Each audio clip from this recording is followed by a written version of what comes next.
Whenever South Korea elects a new progressive president, such progressive cabinets inevitably initiate South-North Korean reunification talks.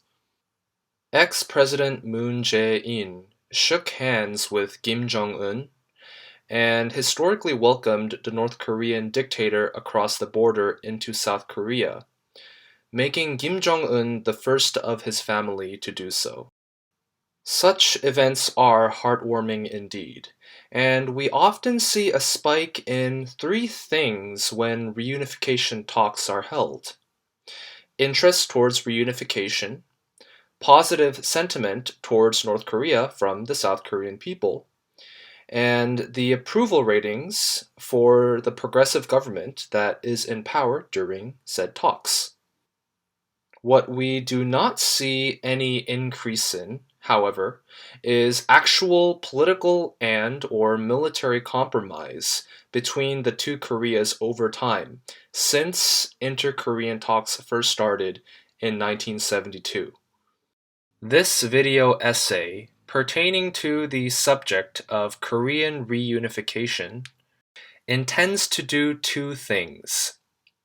First, prove why Korean reunification is impossible in our lifetimes. And second, theorize on some of the ongoing and future implications of this separation. There are three main reasons why South Korea and North Korea will not reunify in the next few decades. The first is that left-wing elements in South Korea pushing for reunification have contradicting viewpoints that will inevitably clash with each other if reunification talks were really to make progress, as the current North Korean totalitarian government is unlikely to make too many compromises. With the current situation, questions such as how much freedom are we willing to sacrifice? Will the Kim family be allowed to wield significant political influence after the reunification? Do we just ignore the innumerable human rights violations that have occurred? These all have to be asked if peaceful reunification is to be seriously considered. All these are unpleasant questions that have been consistently avoided by the left-wing cabinets of South Korea, and consequently, no comprehensive proposal has been put out so far. If it is even possible to peacefully unify a liberal democracy and a family-run dictatorship. Therefore, reunification through reconciliation and compromise is nigh impossible with the Kim regime around. The second reason that reunification under any means is unlikely in the next few decades is that the integration of North Korea into South Korea as a result of the Kim regime's collapse is unlikely as well, for said regime has a firm grip on power in its country, despite the abysmal state its population is in. In fact, it is the very abysmal state of poverty that the Kim family has trapped the vast majority of its subject in that gives the family its political security. In North Korea, there is no middle class. There is only the lower class that lives on day-to-day sustenance, and the upper class that is held hostage by the ability of the government to demote entire families to lower castes under the Songbun system, a system that determines what job you have, who you can marry, whether you get basic necessities, and whether you have access to luxury goods based on your ancestral heritage and the actions of yourself and your family members. Unlike their democratic neighbors in the South, North Korea's government does not have to enrich its people and develop its economy to maintain political legitimacy. As a kleptocracy, it merely has to keep the people brainwashed with a mixture of fear, propaganda, and poverty. Furthermore, with its nuclear arsenal and alliance with the Chinese, North Korea is unlikely to be intimidated by outside powers into capitulating. Therefore, as a regime collapse is unlikely anytime soon, reunification through integration is highly unlikely. Lastly, foreign powers with strategic interests in the peninsula, namely the US and China, are unlikely to see eye to eye on how the process should be handled. This makes the situation of Korean reunification starkly different from the situation of German unification after the collapse of the USSR. With the US as the sole world power, the conditions were ripe for the liberal democratic government of West Germany to take over the communist puppet government of East Germany.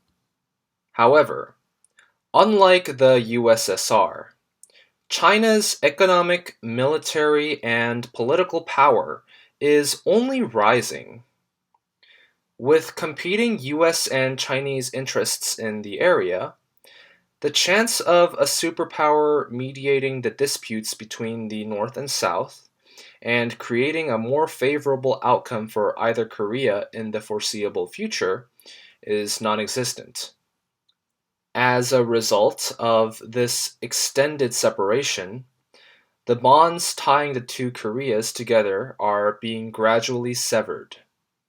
South Koreans increasingly view the North with attitudes of indifference and hostility. During the height of the COVID-19 pandemic, 60% of South Korean millennials were opposed to President Moon Jae-in's decision to donate vaccines to the North.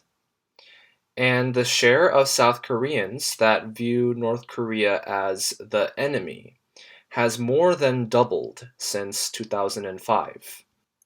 One factor that may be contributing to this phenomenon is the South Korean military's penchant for brainwashing its young male conscripts into thinking of North Korea as the enemy. Starting from their first month in basic training, this ethos is embedded in the lives of all South Korean military personnel.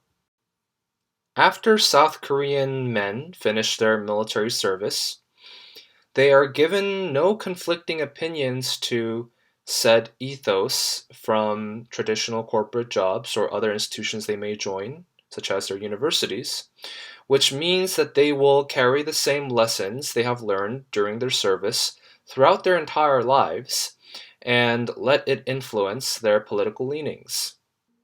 Despite the lessons taught in South Korean elementary and middle school ethics classes, that Korean reunification is an ethical imperative, the lack of a feasible plan for reunification and the lessons taught to South Korean males in military training make most Koreans either indifferent or opposed to the idea of a unified Korea when they reach their mid-20s. It seems that, unless there are major and unexpected geopolitical changes, such as war breaking out between the US and China, the two Koreas will maintain their stalemate and drift further and further apart over time. Eventually, the genetic, cultural, and ideological disparities between the North and South will grow to such proportions that it will be hard to call people from the two countries ethnically identical. In fact, North Korean refugees living in South Korea already experience discrimination and social stigma based on their background. One could say that the ethnic ties between North and South Koreans have already been severed, and it is only a shared and seemingly ancient history that links the two people together.